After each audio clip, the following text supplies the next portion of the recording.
नमस्कार। सत्य हिंदी पे आपका स्वागत है। मैं हूं शरद प्रधान। आप सब जानते हैं कि प्रधानमंत्री नरेंद्र मोदी मोनोलॉग्स में बिलीव करते हैं, डायलॉग में नहीं। संवाद उनकी डिक्शनरी में शायद है नहीं। इसी वजह से प्रेस कॉन्फ्रेंसेस में करने में बिल्कुल 100% कतराते हैं।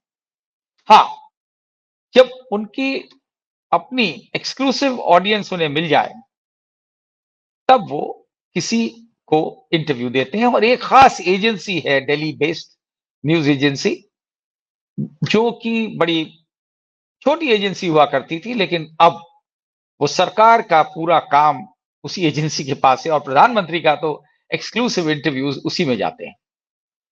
तो अभी हाल में एक ऐसा ही इंटरव्यू, बाकी तो आप सुनते हैं उनकी मन की बात आ जाती है, लेकिन इंटरव्यूज़ केवल उस एजेंसी को दिया जाता है और बड़े जो है टेलर मेड क्वेश्चंस आते हैं, टेलर मेड जवाब आ जाते हैं और that's the end of it. Normally जो पत्रकारिता में माना जाता है कि सवाल के साथ सप्लीमेंट्री सवाल भी होते हैं जवाब के बाद, वो उसमें ऐसा कुछ देखने को नहीं मिलता और यही हमने अभी देखा। जो ये लेटेस्ट इंटरव्यू अभी एक रोज पहले आया है, उसमें भी कुछ ऐसा ही था। और मजे की बात क्या है, 78 मिनट का इंटरव्यू प्रधानमंत्री का, इलेक्शन से जस्ट पहले। और उस पूरे इंटरव्यू में जो मेन इश्यूज हैं इस देश के, यानी कि महंगाई और बेरोजगारी, प्राइस राइज एंड अनएम्प्लॉयमेंट, इसका एक शब्द नहीं। ना सवाल में और जाहिर है जवाब में क्यों होगा। इससे आप अंदाजा लगा सकते हैं कि क्या मकसद था उस इंटरव्यू का।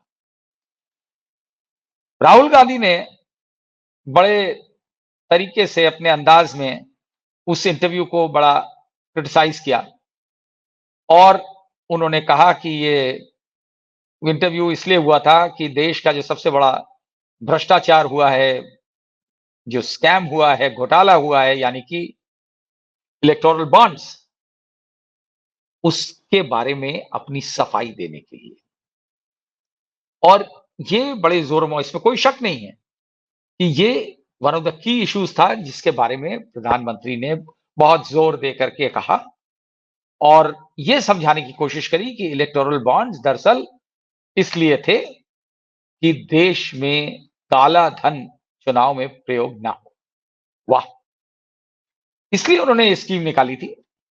लेकिन इसमें ये नहीं बताया, ये ज़रूर कहा कि इससे पहले काला धन आता था, कांग्रेस पार्टी लिया करती थी, पता ही नहीं लगता था कहाँ से आया। तो इसलिए हमने एक ऐसा सिस्टम बनाया कि हम जहाँ से भी इलेक्शन में जो जो भी किसी पार्टी को पैसा दे, वो खुली किताब हो, सबको पता हो। लेकिन आप देखिए मज़े की बात, जो डिज़ाइन बनाया गया, जो कि उन्होंने कहा कि मरहूम अरुण जेटली साहब का आइडिया था। बहरहाल जिसका भी आइडिया हो, लेकिन प्रधानमंत्री के अप्रूवल के बाद ही वो लागू हुआ और उसके तहत ये इंश्योर किया गया कि पैसा कहाँ से आया, इलेक्टोरल बॉन्ड्स किसने खरीदे, वो सीक्रेसी रहेगी। किसको दिए वो भी सीक्रेसी रहेगी। सिर्फ स्टेट बैंक को मालूम होगा और स्टेट बैंक किसका है? सरकार का। तभी आपने देखा जब सुप्रीम कोर्ट ने चाबी कसी, तब सुप्रीम कोर्ट ने भरपूर प्रयास किया। जाहिर है कि अपने आप नहीं किया, कहीं से कहा गया हो। प्रयास ये किया कि नाम ना बताएं उन लोगों का जिन्होंने इलेक्टोरल बॉन्ड्स लिए और दिए। बड़ी मुश्किल से जब सुप्रीम कोर्ट ने वाकई में चाबी भर दी, तब जाके सुप्रीम कोर्ट उसे स्टेट बैंक ऑफ इंडिया को मजबूरन डिस्क्लोज करना पड़ा, बावजूद सरकार के प्रेशर। और कलाई खुल गई सरकार की। तो अब उसका जस्टिफिकेशन ये दिया जा रहा है कि अरे साहब, इतनी बड़ी पार्टी है और उसको जो बॉन्ड्स मिले, तो उसके प्रोपोर्शन में तो बिल्कुल नहीं मिले। उसके प्रोपोर्शन में कहीं ज्यादा मिले छोटी भाई ये पार्टीज को। ग्राउज है उनकी कि साहब ये जो है हमें तो और मिलना चाहिए था। यानी वैसे देखिए तो लेमैन टर्म्स में एक दफे सुप्रीम कोर्ट ने कह दिया कि ये बॉन्ड्स अनकॉन्स्टिट्यूशनल हैं, तो चोरी का पैसा हो गया। अब चोरी का उसूल ये है कि बराबर से बँटना चाहिए।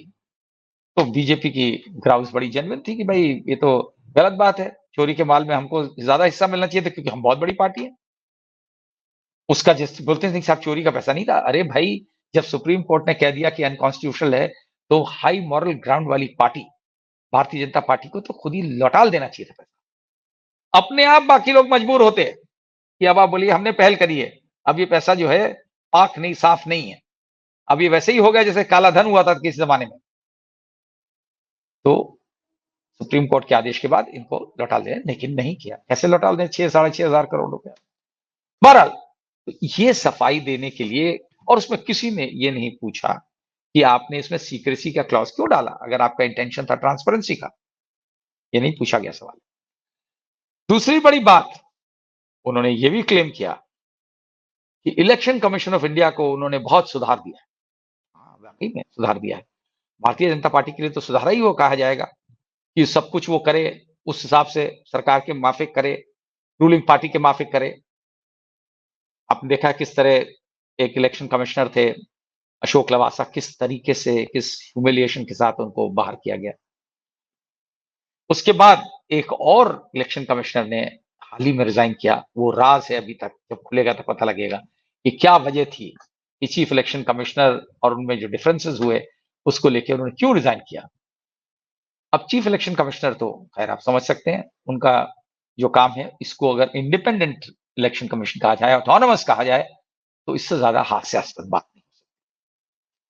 और मज़े की बात आप देखिए सबसे जो महत्वपूर्ण बात है, जो प्रधानमंत्री ने अपने इंटरव्यू में कही, हाइलाइट करी, कि देखिए एक टाइम था कि इलेक्शन कमीशन से रिटायर होने के बाद इलेक्शन कमिश्नर्स और पद होल्ड कर लेते थे। कोई राज्यसभा चला जाता था। हमने ये सब बंद कर दिया। भाई साहब भूल गए। हाँ, एक इससे बड़ी बात वो भूल गए कि उन्होंने ही इस देश के चीफ जस्टिस ऑफ इंडिया को वहां से चीफ जस्टिस के पद से हटने के बाद, अयोध्या जजमेंट लिखने के बाद, जब वो रिटायर हुए, उसके बाद उनको राज्यसभा में इंडक्ट करने वाले प्रधानमंत्री नरेंद्र मोदी ही थे। तो वो भूल गए इसमें कि चीफ इलेक्शन कमिश्नर की तो बात कर रहे थे, लेकिन वो ये भूल गए कि चीफ जस्टिस ऑफ इंडिया के साथ वो ऐसा कर चुके हैं। तो ये जो डबल स्टैंडर्ड्स हैं, ये सामने एक्सपोज़ हो गए। भ्रष्टाचार की बात, कि भ्रष्टाचार मुझे खत्म करना है और कुछ कुछ भी हो जाए, कोई कितना बड़ा हो, उसे नहीं छोड़ा जाएगा। वाह! बड़ी अच्छी बात है। काश ये सत्य होता, लेकिन अर्ध सत्य की कुछ आदत सी पड़ गई हमारे प्रधानमंत्री को। तो वो उनका जो कहना था, केजरीवाल के और हेमंत सोरेन के बारे में के रेफरेंस में कह रहे थे कि जेल, कितने लोग जेल गए?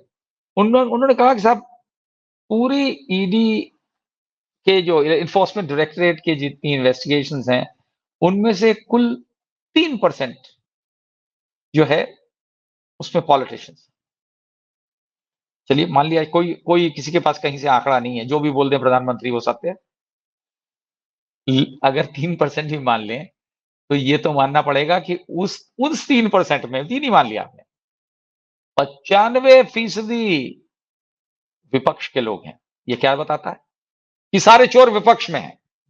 भारतीय जनता पार्टी दूध की धुली हुई पार्टी है, बड़ी धार्मिक पार्टी है, मोरालिटी वाली पार्टी है, तो गलत कर ही नहीं सकती। और इसी वजह से जब दूसरी पार्टी के भ्रष्ट लोगों को बाकायदा इंडक्ट किया जाता है, तो सब धुल के साफ हो जाता है। जैसे ही छुआ भारतीय मतलब वो मिजाज टच हुआ करता था ना कि साहब जो चीज़ छू दी सोना हो गया। तो जितने बड़े से बड़े स्कैमस्टर्स हैं, जिन्होंने बड़े-बड़े घोटाले करे हैं दूसरी पार्टीज़ के लोग, वो जैसे ही भारतीय जनता पार्टी में दाखिल किए जाते हैं, उनके सारे पाप धुल जाते हैं। वो जैसे आजकल ऑपोज़िशन वाले कहते हैं ना कि वॉशिंग मशीन है बीजेपी और जो जाता है वहाँ तमाम उदाहरण हैं। एनसीपी के तमाम नेता हैं, चाहे वो प्रफुल्ल पटेल हों, दूसरे आपके अशोक चव्हाण ये अ, इनके शरद पवार के भतीजे। तो तो क्या क्या होगा बताइए? वो सब उनके खिलाफ 4,000 करोड़, किसी 6,000 करोड़ के घोटाले थे और मोदी जी उनमें से जिन्होंने कहा था कि इनको भेजेंगे जेल, वो जेल के बजाय गोद में बैठ गए, डिप्टी चीफ मिनिस्टर भी बन गए। ये क्या मतलब है? और इसमें भी सवाल नहीं पूछा गया। अब एजेंसी वाले बेचारे कैसे पूछें सवाल? वो तो पल रहे हैं सरकार के द्वारा पाले जा रहे हैं, तो कैसे सवाल पूछ लेंगे? वो पत्रकारिता उनकी एक नए किस्म की है। वो किसी ने सही नाम दिया है गोदी मीडिया, उसी के ज़रिए से इंटरव्यू किया जाता है और जो सवाल वहीं तक लिमिटेड रहते हैं, ये सवाल नहीं पूछा गया कि भई कैसे आपकी पार्टी में आने के बाद ये भ्रष्ट खाली विपक्ष में ही हैं और म लोगों को ढूँढ-ढूँढ करके निकाला जाता है, बेईमान से बेईमान को। भई भ्रष्टाचार के खिलाफ वॉर लड़िए, बहुत ही अच्छी बात है। अब देश में बहुत भ्रष्टाचार है और इस देश में हर बीमारी की जड़ पे भ्रष्टाचार है। और उम्मीद करते थे हम कि हाँ, प्रधानमंत्री नरेंद्र मोदी शुरू में यही माना जाता था कि वो जो कह रहे हैं वो करेंगे और वो वाक़ई में कन्विक्शन है उनमें भ्रष्टाचार दूर करने का, हटाने का। लेकिन जब आपके पास ये डबल स्टैंडर्ड, ट्रिपल स्टैंडर्ड कि नहीं साहब ये जो है, जो हम जिसको कहें भ्रष्टाचारी वही भ्रष्टाचारी है। बाकी और कितना बड़ा भ्रष्टाचारी हो, जब हमारे साथ आ गया तो खत्म भ्रष्टाचार। तो ये कौन-सा कहाँ का कानून है, कहाँ का स्टैंडर्ड है? लेकिन मोदी है तो सब कुछ मुमकिन है। इसी वजह से आपने जो देखा इस इंटरव्यू में, उसमें पूरा प्रयास यही रहा कि किस तरीके से अपनी जो गलतियाँ जो अंदर से शायद गिल्ट होती है कभी-कभी आदमी को। वैसे उनसे तो कोई गलती होती नहीं लेकिन अंदर जब होती है तो उसको निकालने का कोई ना कोई ज़रिया ढूँढा जाता है और वो ज़रिया इस इंटरव्यू में बड़े अच्छी तरीके से उन्हें मिल गया और शायद यही वजह थी इस इंटरव्यू को ऑर्गेनाइज़ कराने की, स्पॉन्सर करने की मुझे लगता है, कराने की। और इसी तरीके से यही एक दस्तूर बन गया है जहाँ तक प्रधानमंत्री का इंटरैक्शन विद मीडिया माना जाए तो। अब मोदी जी के इस मशहूर इंटरव्यू से मुझे एक बड़ा पुराना एक सन 1970 की एक पिक्चर थी नया रास्ता। उसका एक मोहम्मद रफ़ी का गाना याद आ जाता है जो बलराज साहनी जैसे टॉप स्टार ने दर्शाया। उसकी लाइन कुछ ऐसे है, मैंने पी शराब, तुमने क्या पिया? आदमी का खून। और उसके आगे जो लाइन है कि हम पिएँ तो पाप, तुम पियो तो पुण्य। हम जिए तो पाप, तुम जियो तो पुण्य। यही है, यही बताता है डबल स्टैंडर्ड्स जो कि इत्तेफाक से हमें देखने को मिल रहा है आज के इस पॉलिटिकल दौर में। नमस्कार।